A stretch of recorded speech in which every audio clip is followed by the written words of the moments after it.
Fíjense, yo estaba estudiando sobre un tema y es cómo el ADN de un padre y una madre se transmite. Diga, ADN. Cómo el ADN de un padre y una madre se transmite. Y es increíble, es tremendo cómo se produce vida. Fíjense, cuando el espermatozoide encuentra el óvulo, es cuando se engendra. Pero hay 23 cromosomas que viajan en el espermatozoide y hay 23 cromosomas que están en el óvulo de la mujer. Y solamente cuando se unen esos 46 cromosomas, entonces es que se fecunda y se produce vida. Diga, esto es una maravilla. Dios es un diseñador y Él es el diseñador de la vida. Y cuando se unen los 23 cromosomas de la mamá con los 23 cromosomas del papá, entonces que se forma el ADN y la identidad de un individuo. Diga, ¿estás entendiendo esto? ¿Lo estás entendiendo? Esa información genética produjo identidad. Diga conmigo, yo tengo identidad. Yo tengo identidad. Esto es muy importante. Ayer estábamos en una conferencia sobre adoración que estaba dando un hermano y él comentaba precisamente algunas palabras importantes y una de ellas, una pregunta importante es ¿quiénes somos? ¿Verdad? ¿Qué hacemos y cómo lo hacemos? Los que fueron a la conferencia se acuerdan. ¿Quiénes somos? ¿Qué hacemos y cómo lo hacemos? Y en el reino es muy importante, diga, saber quiénes somos. Necesitamos saber quiénes somos como grupo de adoración, quiénes somos como casa espiritual, Nación Santa Internacional, pero sobre todo tenemos que saber quiénes somos como hijos de Dios. Diga, identidad. Porque cuando tú sabes que tienes una identidad en el reino, cualquier circunstancia va a ser procesada de manera, diga, diferente. Hay un texto que está en Juan capítulo 3, verso 1. Dice,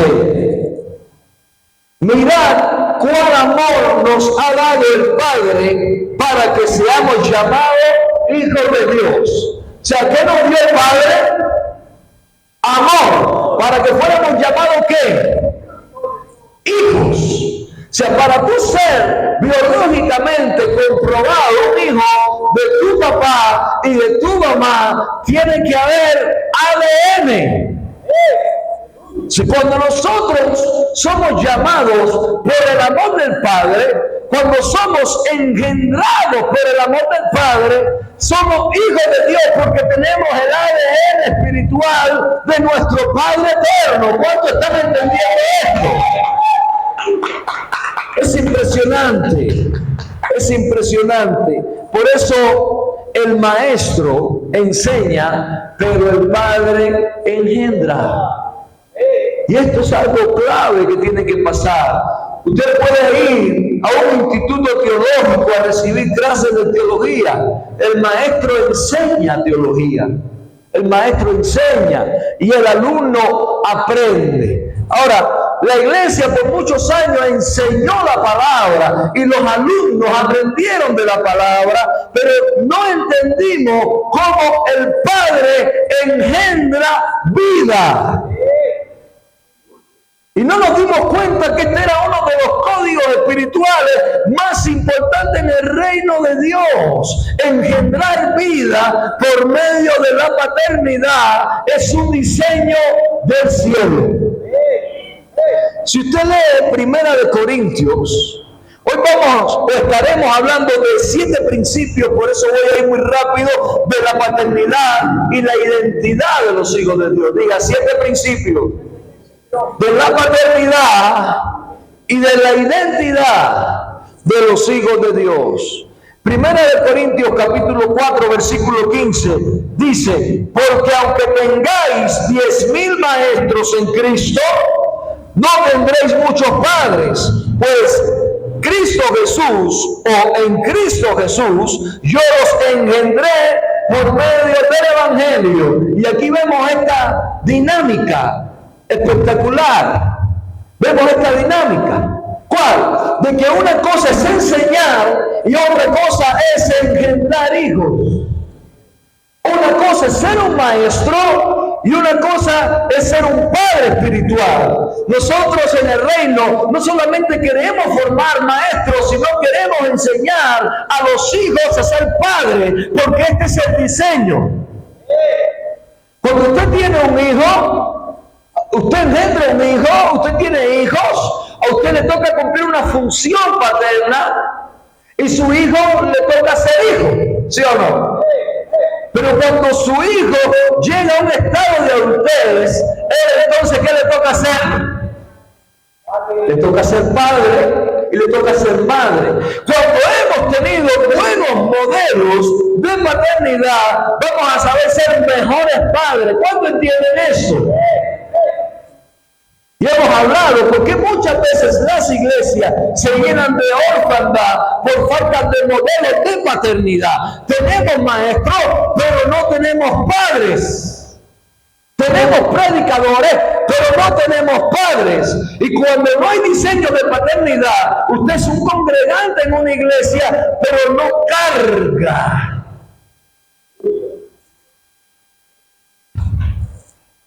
Diga, siempre estuvo ahí. Siempre estuvo en la palabra, pero nadie quiso hacerse responsable. Y a su nombre. Muchos pueden enseñar discípulos, pero Pablo habla de engendrar hijos espirituales. Tú no fuiste solamente a ser un maestro en una academia o en un instituto teológico y esto quisiera predicárselo a 10,000 pastores. Tú fuiste llamado a ser responsable con hijos. Y criar hijos es fácil. ¿Cuántos saben que criar hijos es facilísimo? Criar hijos es difícil. Criar adolescentes es difícil. Tener hijos adultos rebeldes es difícil. No quieren oír consejos, quieren hacer lo que quieren, como quieren, y usted tiene que seguir amándolos. Diga, eso es fácil. Es fácil. No, no es fácil, es difícil, pero de todas maneras lo hacemos, porque no hay nada más maravilloso que tener hijos. Bueno, ahí dejo el asunto porque ustedes sé que lo están procesando y lo están procesando bien. La paternidad, hermano, no es una acción de superioridad. La paternidad no es una acción de manipulación. La paternidad es una relación de amor. Y claro que la figura del padre en la familia es una figura de autoridad, pero cuando se relaciona con su hijo, no se relaciona como un jefe, aunque él tiene la autoridad de un jefe, sino que se relaciona como un padre. Y a la vez que te empiezas a relacionar como un padre, ya no eres un jefe, porque ahora es una relación de amor.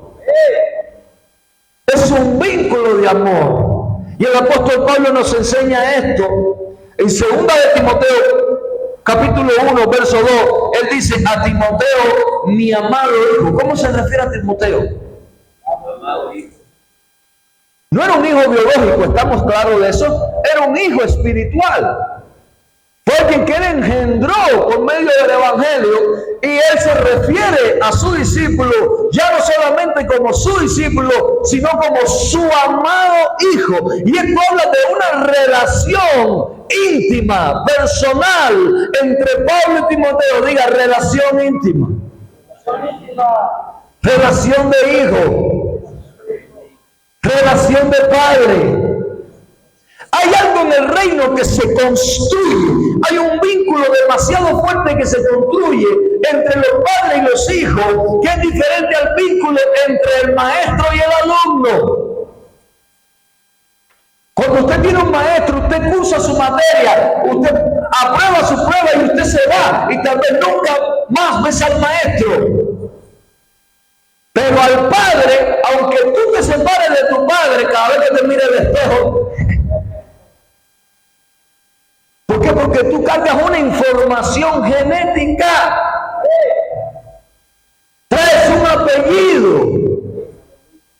Entonces, estés cerca o estés lejos, hay un vínculo. Y cuando hablo de paternidad, por supuesto que también vinculo la maternidad. ¿Verdad? No estamos en las confusiones de eso de la ideología de género.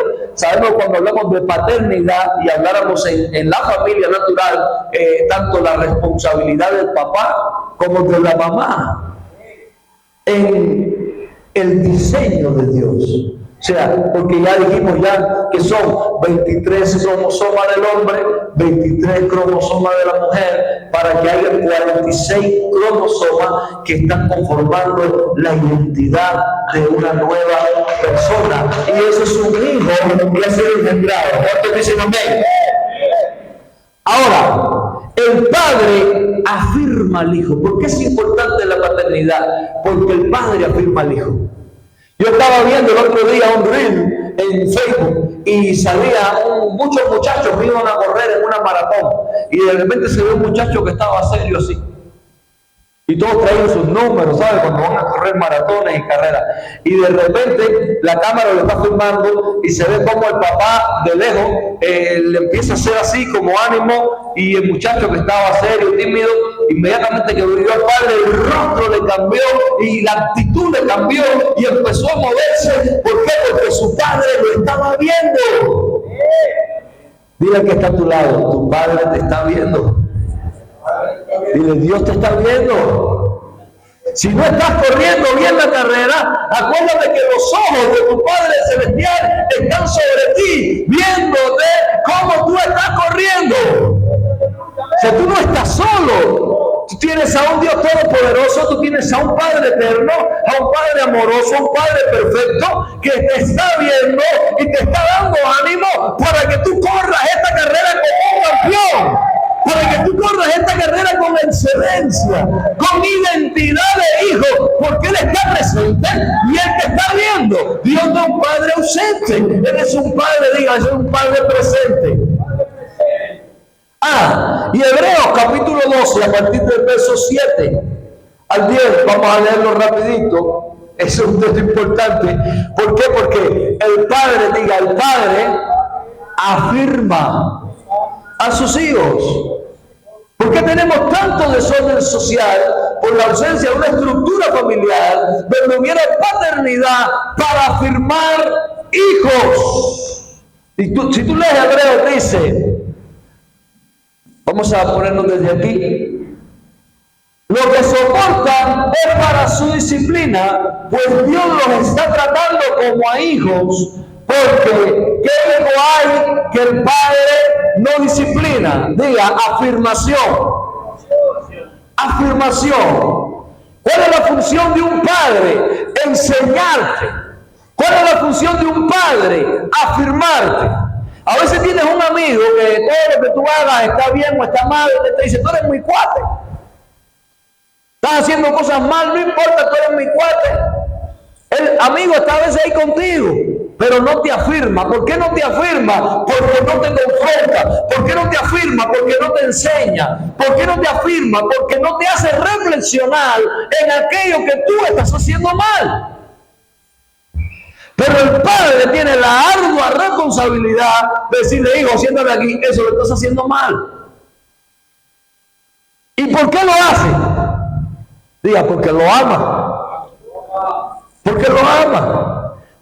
Ayer tocaban temas similares y yo escuchaba una hermana que decía, bueno, ¿qué persona tienes en tu vida que sea un Natán? Alguien que viene y que te confronta, alguien que viene y te dice lo que estás haciendo mal, alguien que viene y te da una palabra de disciplina para que tú te alinees. Y alguien ahí decía, mi mamá. ¿Verdad? Porque muchas veces las madres en el hogar están cerca de los hijos para afirmarlo. Y a veces le dicen a las madres, no, cuando van a salir de la casa, no digan nada, no abran la boca.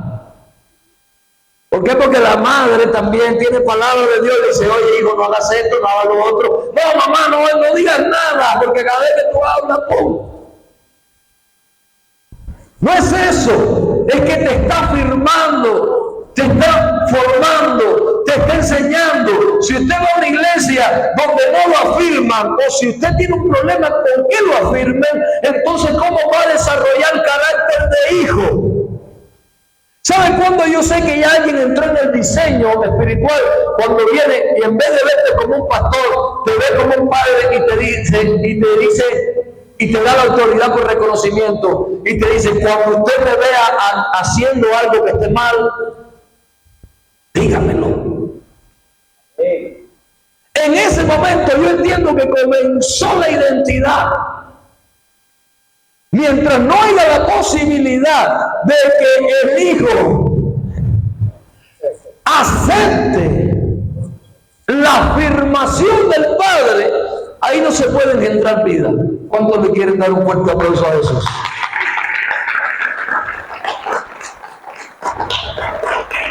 Si soportas la disciplina, Dios te trata como hijo. ¿Por qué? ¿Qué hijo es aquel a quien el padre no disciplina? Es la pregunta. Un verdadero padre forma el carácter del hijo. Un padre nunca disciplina con odio. Diga, Dios nunca disciplina con odio, sino que lo hace por amor al hijo que engendra. Qué importante es esto. Diga, es difícil ser papá, pero también se necesita sabiduría para ser hijo. Se necesita apreciar esa parte de Dios que nos forma, que nos enseña, que nos corrige. Se necesita esa relación de amor y de intimidad. Yo no sé si usted ha entrado al lugar secreto. Dice que David no encubría sus pecados delante de Dios, sino que le decía, que le enseñaba a aquellos que estaban ocultos. ¿Qué significaba? Señor, corrígeme si lo estoy haciendo mal. Dame la oportunidad de hacerlo bien. Ahí va a engendrarse vida. Ahora, hay otro principio, y ya es el cuarto principio, vamos rapidito. El padre siempre afirma al hijo, diga, en el propósito.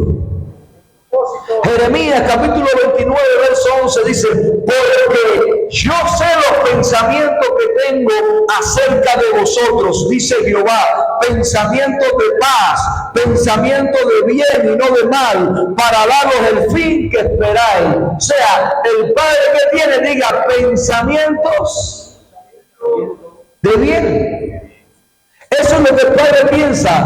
Ahora, dice claramente que es para que podamos llegar al fin que nosotros esperamos. Queremos tener éxito, queremos que nos vaya bien, queremos tener matrimonios exitosos, empresas exitosas, pero necesitamos dirección.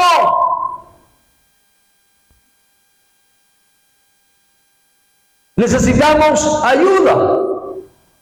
Necesitamos formación. Y muchas veces, cuando tenemos problemas, ¿qué tiende a hacer un mexicano cuando tiene problemas? A ver, ustedes que saben de los mexicanos más que yo. Cuando un mexicano tiene problemas, ¿qué hace? Tomar, ir a los vicios, ¿qué más? Piense usted, ¿qué hace cuando tiene problemas? Bueno, usted no, ya es un hijo de Dios. Contarle a otra persona. Bueno, eso entra más en las mujeres. Generalmente, ¿saben qué hacen? Se aíslan. Tengo problemas, no voy a la iglesia.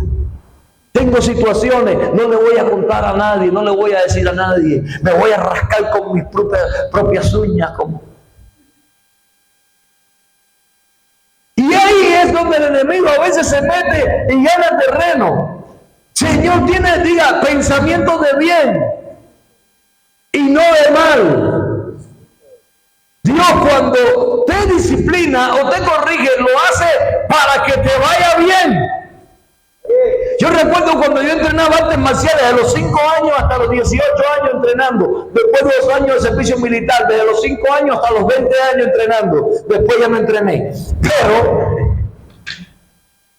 cuando yo iba a mi entrenamiento diario, todos los días, a que mi profesor de artes marciales me formara, y él me ponía en la posición, yo me ponía en una posición, y él venía y me corregía la posición, me decía, ese pie está mal.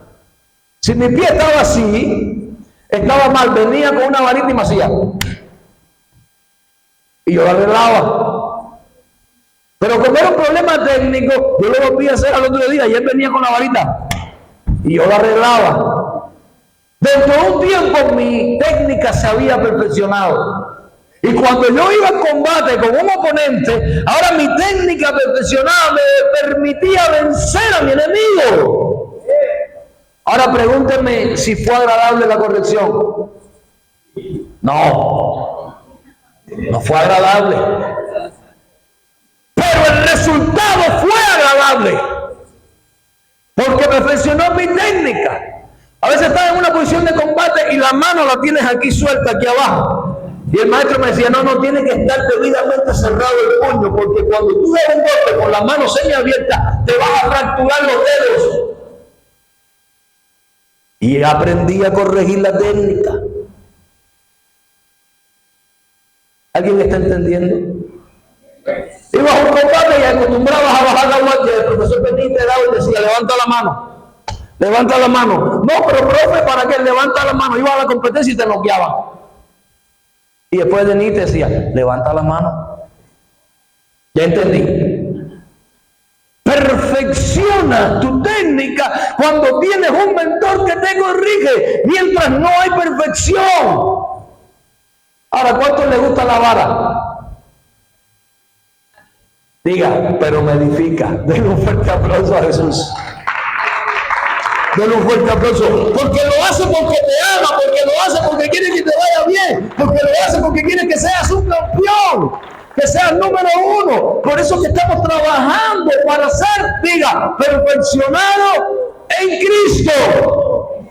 Si no, pregúntenselo a un atleta, pregúntenselo a un gimnasta, pregúntenselo a un bailarín, pregúntenselo cuánto han tenido que trabajar para ser perfeccionados. Y hay entrenadores que son incómodos, pero son los mejores porque son los que te forman. Diga, estoy listo para ese nivel. Ahora, el Padre afirma al Hijo para que tenga identidad. Diga, ¿quiénes somos? ¿Quiénes somos? Es importante. Por eso es que el Padre te está afirmando en tu identidad en el reino. Y toda la Biblia, desde Génesis hasta Apocalipsis, es el Padre afirmando a sus hijos en identidad y en propósito. Porque cuando Dios te afirma es para prepararte, diga, para un propósito grande. Y cuando Dios te está dando mucha vara es porque Él te está formando para algo grande. Porque no se le exige a quien no tiene el potencial.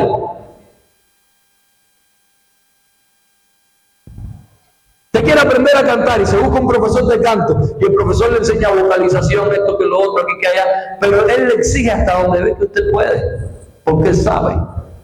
Y cuando ve que tienes un límite ya no te exige más. Preocúpate cuando ya no te exigen más.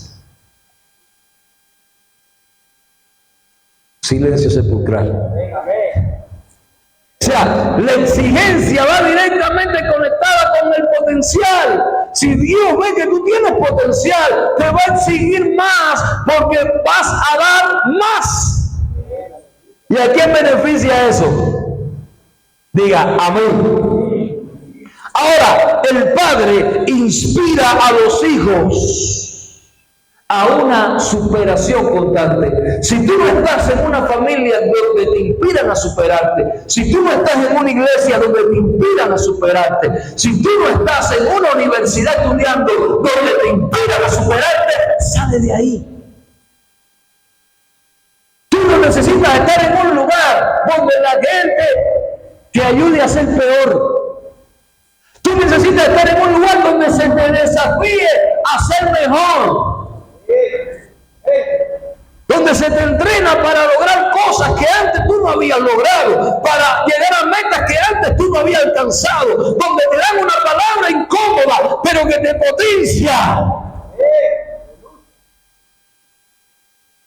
Bueno, no me voy a meter en ese tema de cómo se entrena un campeón, porque no sé si están preparados para esa conversación, pero yo vi técnicas impresionantes, pero vi cómo un entrenador sacaba lo mejor de un atleta y los métodos a veces eran complicados. Pero de momento veías un rendimiento brutal en una persona que iba a ser promedio, solamente porque tuvo un mentor, un padre que lo afirmara, que lo desafiara, que lo potenciara, que lo formara. Solo Lorenzo quiere aplaudir. Primera de Corintios, capítulo 11, verso 1, dice: sed imitadores de mí, así como yo de Cristo. Todo padre transmite. Todo padre transmite. ¿Y qué está diciendo aquí el apóstol Pablo? Ser imitadores de mí, así como yo de Cristo. Quiere decir que la paternidad es un peso de responsabilidad, porque tú y yo, que fuimos llamados a engendrar hijos espirituales, vamos a tener que inspirar. Diga, inspirar. Tenemos que inspirar. Y en mis años de ministerio, no sé si las cosas que haya logrado en Cristo y para su gloria, grandes o pequeñas, ha inspirado a otros. Y he tenido hijos espirituales, y sobre todo en Cuba, que pasé muchos años, casi 20 años con ellos allá, día tras día, como ahora con ustedes, donde muchos de ellos me dicen cosas que yo pensé que eran superficiales, ellos alcanzaron inspiración. Dile al que está a tu lado: estás inspirando a alguien. Diga, estás inspirando a alguien. Porque eso es lo que hace la paternidad, inspirar a los hijos. Y a veces tú y yo como padres creemos que hemos fallado, creemos que hemos hecho mal, pero un día, el día que menos te espera, tu hijo también te afirma, también te da una palabra cuando te dice: yo me inspiré porque tú no te rendiste. Yo me inspiré en ti, mamá, porque tú no tiraste la toalla.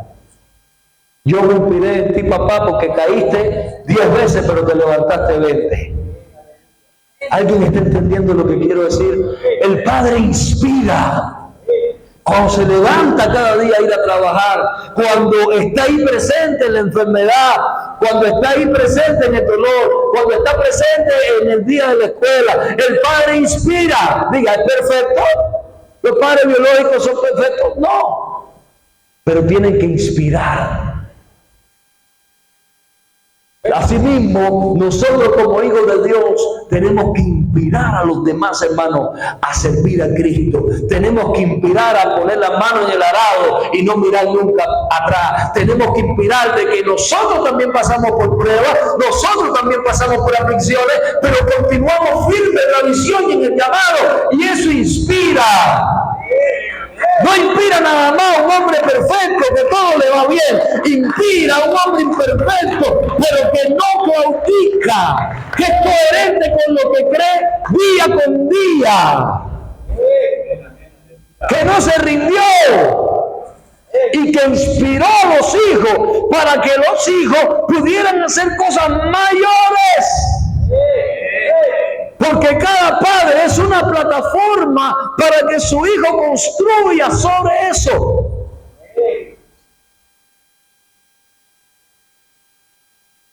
Diga, inspiración de fe, de valores y de principios. A veces pensamos que lo más importante que le dejamos a los hijos son cosas materiales. Escuche bien, quisiéramos dejarle a nuestros hijos muchas cosas materiales. Quisiéramos dejarle una cuenta en el banco, quisiéramos dejarle casas, propiedades, podemos dejarle muchas cosas de esas y tal vez puedan ser buenas, pero escuche bien, lo más importante que un padre le puede heredar a un hijo es fe. Si usted le deja una casa a su hijo y no fue capaz de impartirle fe, ¿usted qué herencia le dejó? ¿Sabe qué es lo más importante que le podemos heredar a nuestros hijos? Principios, valores.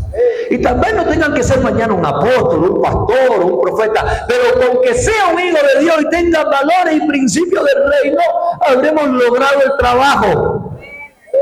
O sea, estamos transmitiendo valores, estamos transmitiendo principios. Ellos nos están viendo cada día y estamos impartiendo valor y principios, y esa es la herencia más importante que le tenemos que dejar a nuestros hijos, una cultura de valores y principios que los hacen hombres y mujeres extraordinarios y diferentes a los que están allá afuera. Y después la cantidad de maneras de dinero que manejen es un asunto de ellos y de Dios. Pero la prosperidad no se mide solamente en dinero, también es en valores y también, y yo diría más, es en principio. ¿Qué herencia vamos a dejar a nuestros hijos biológicos de esa magnitud? ¿Qué herencia vamos a dejar a nuestros hijos espirituales de esa magnitud? Enseñarles a ser honorables, enseñarles a ser fieles, enseñarles a ser leales, enseñarles a ser comprometidos. Y eso comienza con el modelo de la paternidad. ¿Qué usted pensaría de mí si hace 4 años, cuando yo en Cuernavaca, un domingo le venía a predicar y otro no? ¿Qué pensaría de mí si cuando la gente ya no viniera a la iglesia, el día que me tocó predicar la pura silla vacía, yo hubiera mirado la toalla y hubiera dicho ya no? ¿Qué hubiera pensado en mi convicción como pastor si cuando me iba muy mal económicamente, yo hubiera dicho mejor me hago empresario? Pero ¿sabe por qué usted está sentado ahí? Porque hemos sido coherentes con lo que enseñamos día con día durante 4 años, transmitiendo valores, transmitiendo principios, y a lo mejor nos faltan cosas, pero vamos a seguir mejorando. Y por eso es que hay hijos afirmados aquí. Ya no son visitas, son hijos. Ya engendrados por el Espíritu y por la palabra. Y otros están en el proceso de afirmación. Y diga, pero vienen muchos más que se van a inspirar, diga, en mí. No, ahora ponga el dedo así.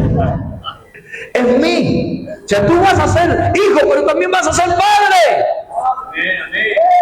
Y no quiero entrenarte solamente para que tengas carácter de hijo, sino también para que tengas carácter de padre. Es un principio en el reino muy importante. Es la diferencia entre lo que están enseñando la mayoría de las iglesias y lo que Nación Santa enseña, pero que está en la palabra. Proverbio 13:22 dice: el hombre de bien dejará herederos, de heredero a los hijos y a los hijos de sus hijos. O sea, cuando tú eres un hombre de Dios, tú eres un hombre de bien, vas a tener, diga, herederos. Diga, va a haber herencia y van a haber herederos. Va a haber herencia y va a haber linaje. Y la herencia, diga, es fe, valores y principios del reino. Ahora, voy avanzando rapidito. Sexto principio: el carácter de un hijo espiritual. Diga, los hijos tenemos que tener carácter, y me incluyo. Los hijos tenemos que tener carácter. Decía algo que coincido con el hermano Gabriel ayer. Él decía, podemos tener unción y no tener carácter. Y es verdad. Yo me relaciono con muchos pastores, con muchos líderes iba a decir en Cuba, en México, en Cuba por muchos años y de muchas latitudes. Y he tenido aciertos y desaciertos porque hay pastores que están ungidos, hay apóstoles que están ungidos, pero todavía su carácter. Se podemos tener unción, pero necesitamos carácter de hijo. Diga, carácter de hijo. Valores, principios, fe. Hebreos capítulo 13, verso 17 dice: obedecer a vuestros pastores y sujetaos a ellos, porque ellos velan por vuestras almas. ¿Por qué velan? Por vuestras almas, como quienes han de dar cuenta. Y aquí habla la palabra de algo que es muy difícil, diga, muy difícil. Es la sujeción. Cuando tenemos que sujetarnos a la paternidad, primeramente de Dios. Cuando tenemos que sujetarnos a un padre biológico. ¿Cuántos saben que los hijos también a veces tienen rebeldía con los padres? Cuando tenemos que sujetarnos a nuestra autoridad espiritual, a un padre espiritual o a un pastor. Es difícil. Porque en el ser humano hay una rebeldía. Diga, eso no pasa en México. Ni a los mexicanos. Puro problema en la India. De que la sujeción nos cuesta. Nos cuesta. Dígale a su hijo, muchacho, ve y bota la basura. Y está ahí en el teléfono, o tocando la guitarra, o jugando con la pelota, o haciendo ejercicio. Le dice, muchacho, necesito que ahora agarre el cesto y bota la basura. ¿Y qué le dice el muchacho? A ver, muchacho, ¿qué dices cuando es? ¡Ahorita! Pero ahorita... Y pasa el padre de nuevo y le dice, muchacho, agarra el cesto y bota la basura. Y ahí sigue el muchacho. ¿Qué se empieza a acumular ahí? No, ahí lo que se empieza a acumular es tensión.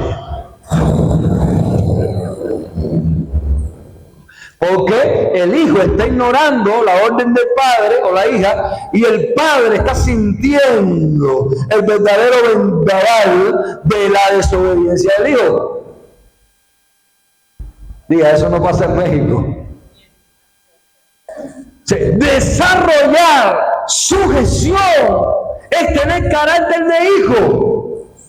Desarrollar la capacidad de entender cuando estoy bajo autoridad y cuando estoy en autoridad. Cuando estoy bajo autoridad me sujeto, y cuando estoy en autoridad se me sujetan. Y ese es un diseño del reino.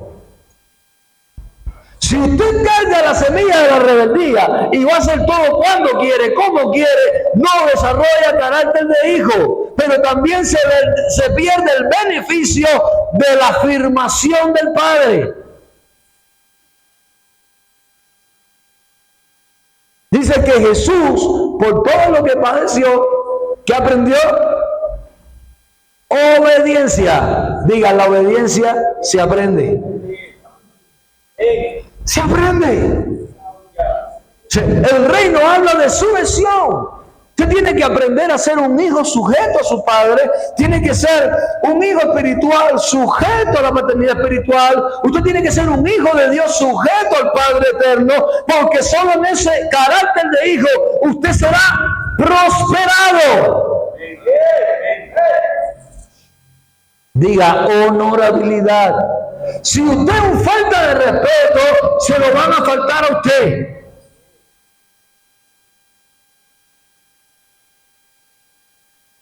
No le enseñan eso en la universidad. Pura álgebra, filosofía. Son principios del reino.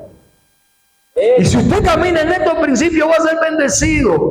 Le voy a dar un ejemplo. Ayer el hermano, ya yo lo conocía, había tenido una videollamada con él, el hermano Gabriel, y es una persona con muchos seguidores en las redes y muy conocido y admirado, pero yo lo conocí a través de la hermana Anita, que ella se congrega en otra iglesia. Y él ayer se me acercó y me dijo, pastor, ¿le puedo dar mi teléfono? Y le dije, yo se lo pido a Anita. No sé cuánta gente iría atrás de él para que le diera el teléfono, pero yo no salto. ¿Por qué? Porque a él lo trajo alguien que me invitó a mí. Y si ese alguien que me invitó a mí, que lo trajo a él, entiende que yo debo tener su teléfono, lo tendré. Y si no, no, y no pasa nada. Porque para mí es más importante ser honorable que tener su teléfono. ¿Alguien entendió esta clase o estoy hablando de ecuaciones muy complicadas?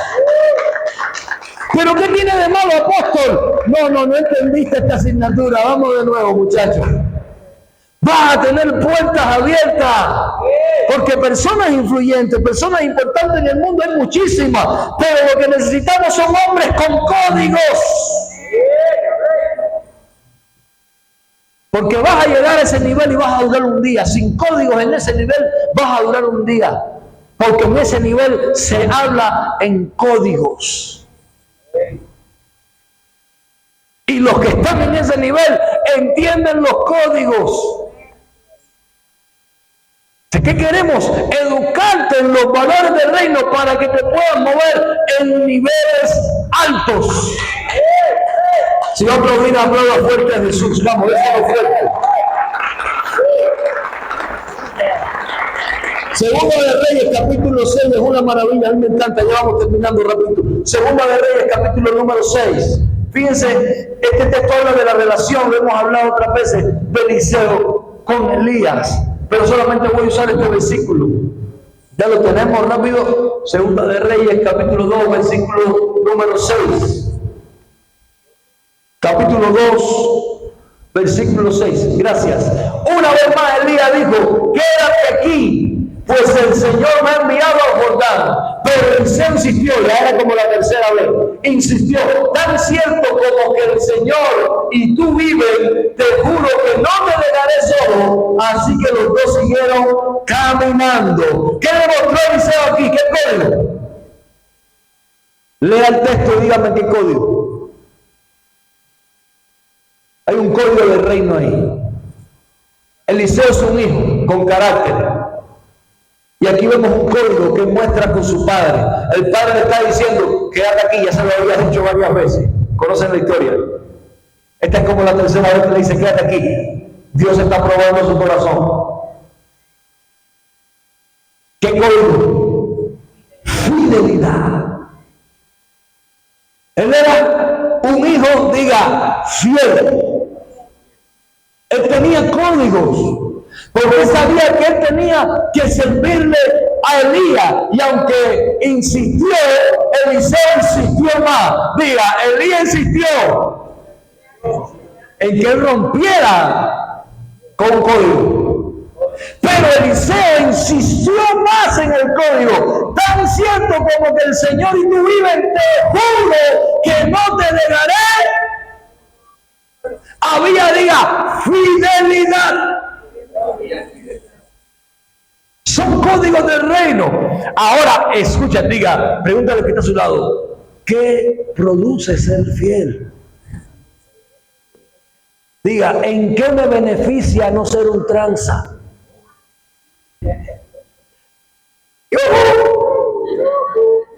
Diga, ¿en qué me beneficia? Vamos a ver rapidito el verso 9, lo voy a saltar 2 o 3 versículos. El verso 9 dice: al cruzar Elías preguntó a Eliseo: ¿qué quieres que haga por ti antes que me separen de tu lado? Te pido que yo diga herencia. Diga herencia. Te pido que yo herede una doble porción de tu espíritu. Respondió Eliseo.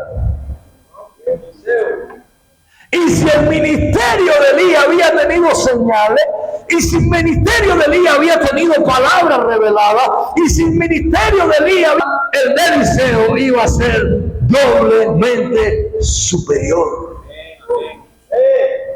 Él pidió su herencia porque tenía un derecho legal por un código. Él era un hijo fiel. ¿Quiénes heredan entonces?